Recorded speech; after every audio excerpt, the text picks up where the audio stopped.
Hello. Hello. I would like to welcome you, Thank Ms. Lola you. Waterman, who's running for candidate for judgeship in the Yes. second municipal court district. Yes. Now, before we get into your qualifications, why did you want to do this hard job? Let's talk about the court system itself, because Absolutely. many people don't understand the the system here in New York City. So, can you please explain? Yes. So New York State has one of the more complicated judicial systems. So we all know that we have the executive branch, we have the legislative branch, and we also have the judiciary branch, right? So with the judiciary branch, it's different in every state. New York in particular is very complex because they have different ways for judges to get up to the bench, and they have very many different courts. So the court of first instance is the civil court, and that's what I'm running for. And above that, we have the Supreme Court, right? And in between that, there's multitudes of courts. There is the surrogate court. The surrogate court is where you would go if you lost a loved one and you need to probate their will, for example. We also have what's known as a court of claims. We have district courts in New York State. So we have very many different courts.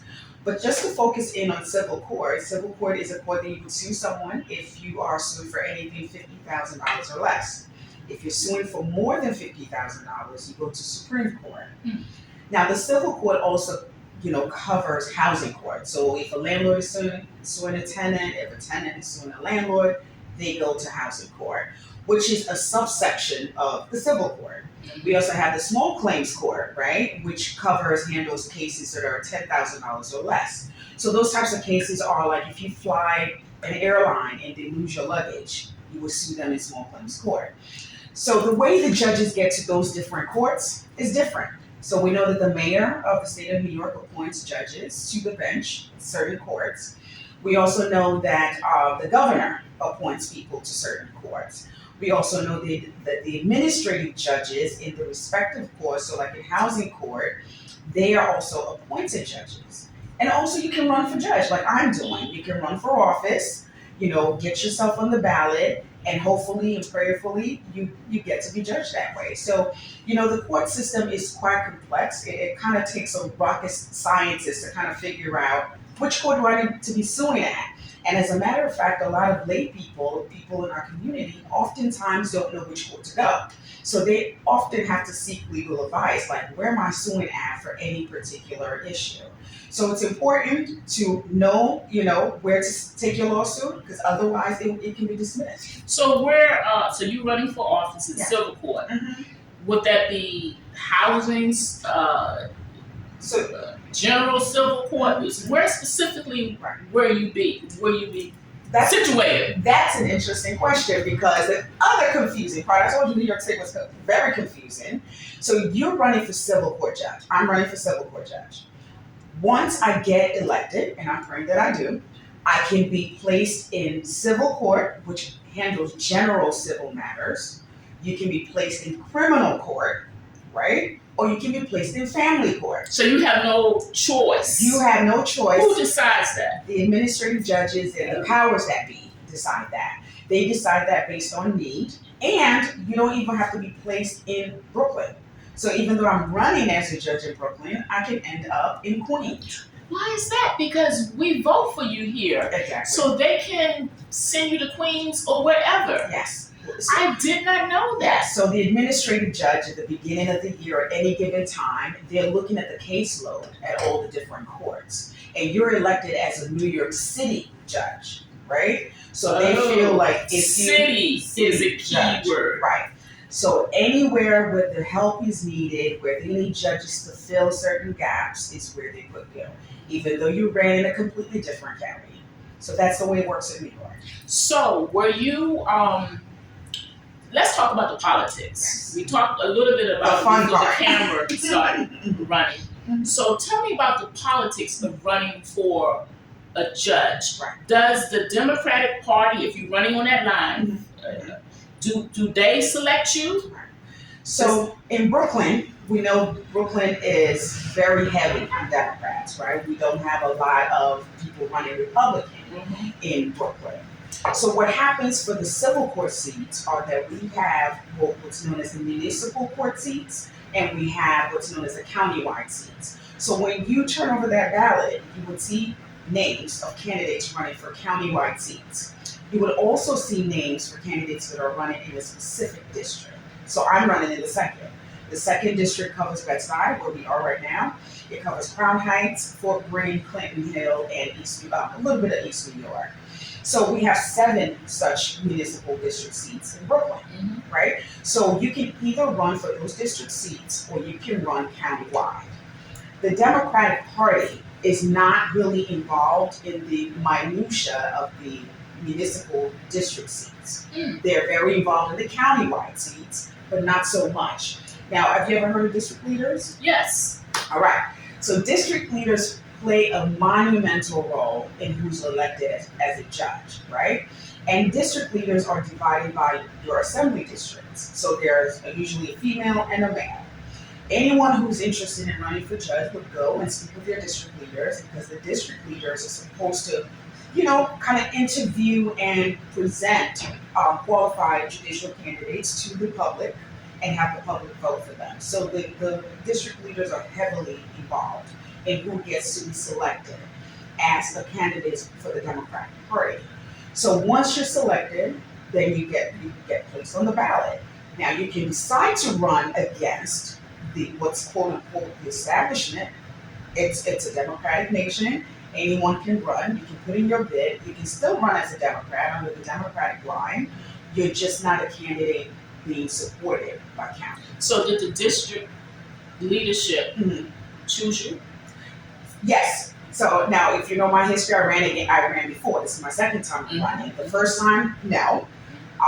This time, I'm being supported by all my district leaders. And in my second district that I'm running in, there are about 8 district leaders that I have to interact with and get their support. 8? 8! Because I have 4 different assembly districts within the municipal court district that I'm running in.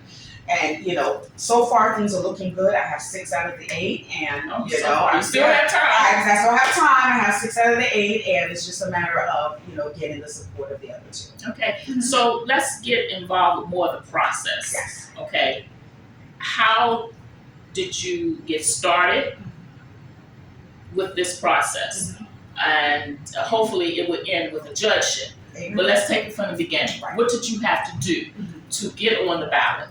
So it is quite easy to qualify to run for a judge. All that is required is 10 years of being an attorney, right?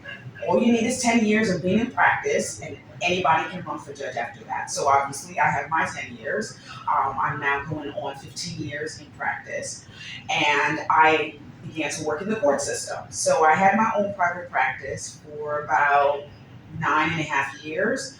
I represented clients, seniors, families, and people in need, and helped them defend and advocate for them in court. I did everything from immigration to estate planning. Estate planning has a special place in my heart, because I find that a lot of us here in the Bed-Stuy community don't get our affairs in order.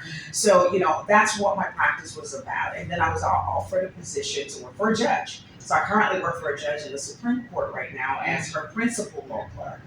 And what that means is basically I'm the first line of defense. I'm the first person all the litigants speak to before they get to speak with my judge. I'm kind of like a legal advisor. I advise my judge as to how to decide and determine cases. So it was while I was working with her that I got to see how the decisions that she handed from the bench impacted people's daily lives, right? So I know a lot of times we all are aware of who's running for president, who's running for governor. Those are the sexier elections, and no one really pays attention to the judicial candidates. But the judges get to make those crucial, critical decisions that really, really impact us. Our lives, yes. Our lives, right. A judge can decide if you're spending the night in jail or you're going home. A judge can decide whether you're going to have custody of your kids or not. A judge can decide if you're going to be assigned a guardian or not. These are things that affect us real time, right? And so it's important that we know who we're putting on the bench.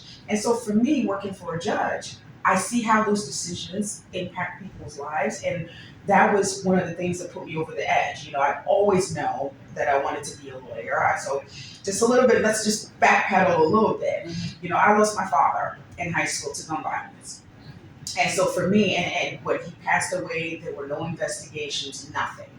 And I felt that justice was not done. So I really had that anger growing up. And then I went to college, graduated from college. I started to volunteer in a shelter for domestically abused women.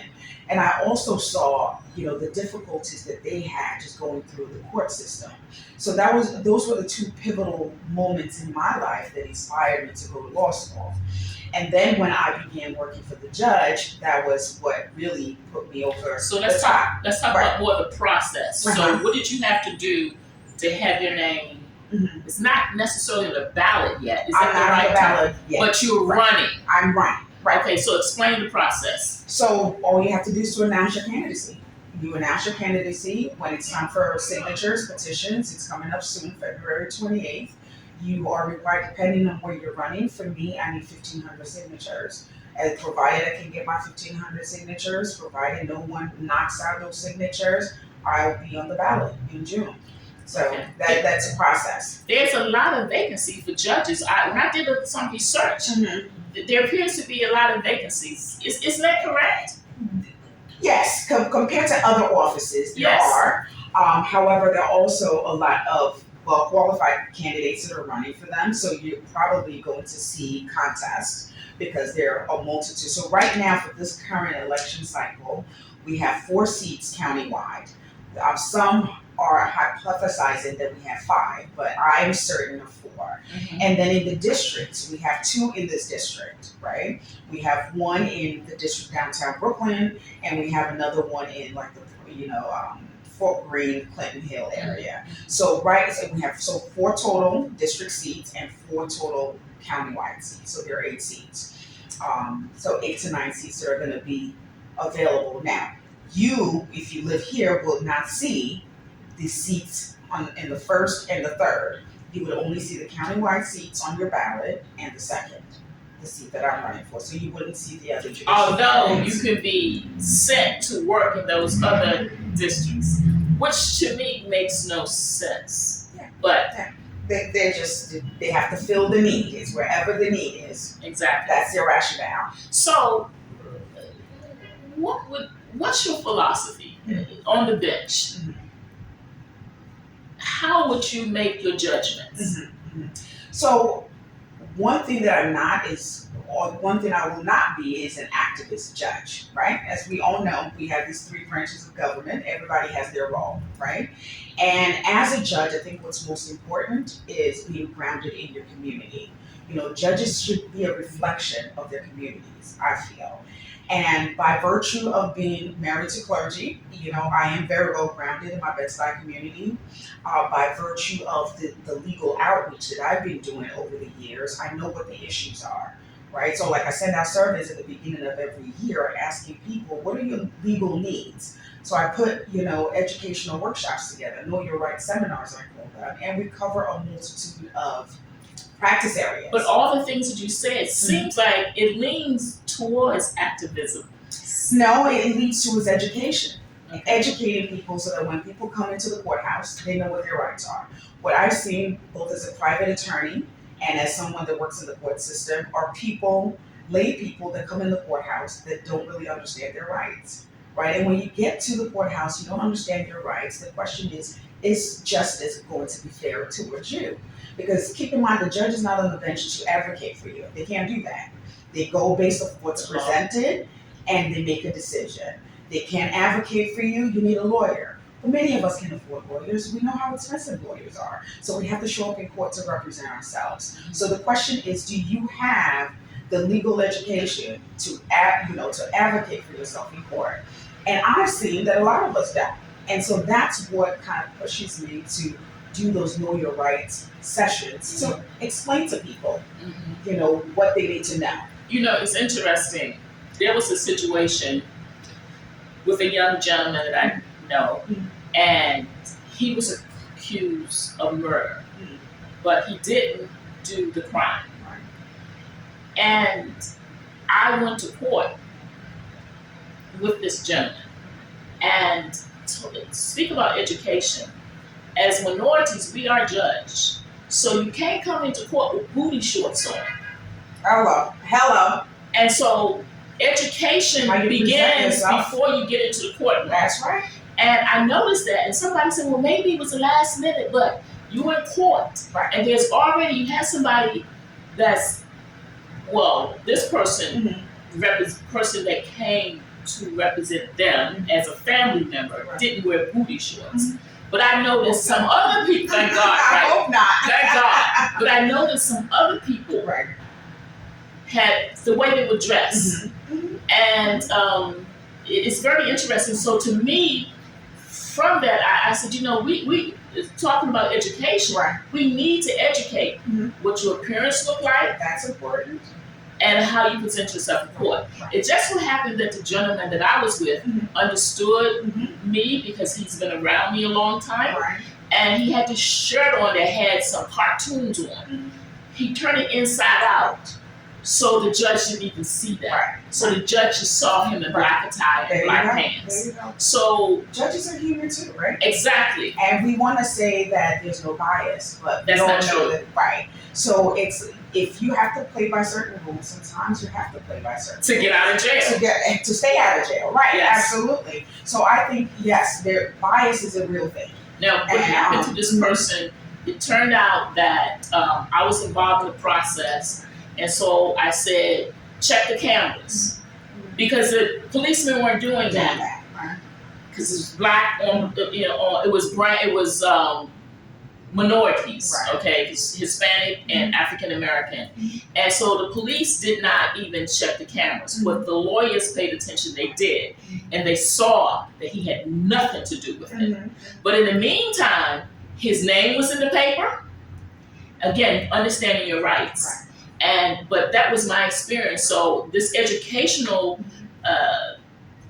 program, if I can call it a program, how would you implement educating before they get into your courtroom? Do you have something in mind that you want to do in regards to that? Well, so first, as a judge, you have to get permission from the Office of Court Administration to do certain things. At the time I become judge, will be seeking permission and to see what's within my scope as a judge to do. So I know that current judges right now participate on panels. You know, they can sit on a panel, they can tell the community what's expected in their courtroom or what to expect in their courtroom. So there's still ways of being involved. It might not be at the same level of what I'm doing right now as just an attorney. But my plan, really, because being a judge is a position of service. You're serving the people. And so the question is, what are the parameters? And I intend to find out what those parameters are. See, I'm very happy to hear that because we do need to be educated. Right. And I'm excited that you want to do education. You want to educate our community. Now, you mentioned a lot about your qualifications. Tell me more. Why? Speak into the camera and tell everyone why you should be their judge. So for me, what's important is qualification, which we discussed. I also think that being a judge, empathy is very important. I also think your commitment to community has to have been demonstrated. And so for me, qualification, empathy, and long-standing commitment to community is important. And as we discussed, the qualifications, I've practiced in many different areas of the law. I've practiced in many different courts. I'm going to be bringing that experience to the bench with me. The second part, empathy. I talked about how I lost my father, right? I talked about volunteering in a shelter for domestically abused women. I myself had experienced homelessness. So there's certain things that I have the lived experiences so that when people show up in my courtroom, the empathy will be there because I've been through a lot of the things that they've been through. So empathy is definitely important. And in terms of long-standing commitment, listen, I joke around all the time. That's how I met my husband. I was living in Harlem and I was volunteering with the Metropolitan Black Bar Association. They had an event up at Antioch Baptist Church. I don't know if you remember the Safe Surrender program. This is during the district attorney Hines' time. And the second program was being held at Antioch. I was one of the attorneys that came to volunteer, and that's how I met my husband, and one thing that led to the next. Okay, so there are benefits to volunteering, Yes. for all of you out there, Yes, yes, you know. wonderful. And that's how I met. And since I moved here, that's been my commitment to Brooklynites or any New Yorker. Like, we need to know our rights, because that's the only way justice and equity can be. So anytime you're looking at any judicial candidate, you want to look at their commitment to their community, not something you just started yesterday because you're running, right? Mhm. But a demonstrated commitment Over to time. the community over time. So that's what I would, suggest to people. Research. Most of the judicial candidates have websites. Go on their websites. Go on their social media. Ask around, right? How can we find you? How can we donate money? How can we contribute our time to your campaign? Well, that's a great question. Every candidate loves that question. So for me, I'm on lolawaterman.com. That's my website. Spell it please slowly so Sure. they can get it. It's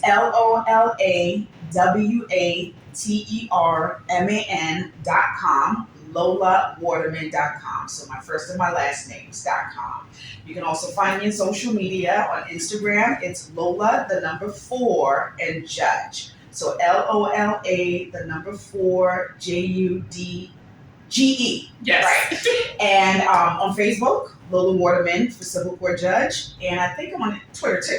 Okay, great. So they can find me on all those mediums. To donate, you can go on my website, lolawaterman.com. Mm-hmm. To volunteer, you can also go on there, fill out a form, and we'll be happy to call you. Okay, great. And for the magazine, Yes. we're going to have that information there as well, written, Thank so you. that people can see. Thank Well, listen, this has been very informative. Just understanding the court system itself, Mhm. and understanding what temperament, what level of education, professionalism you. that a judge should bring to the table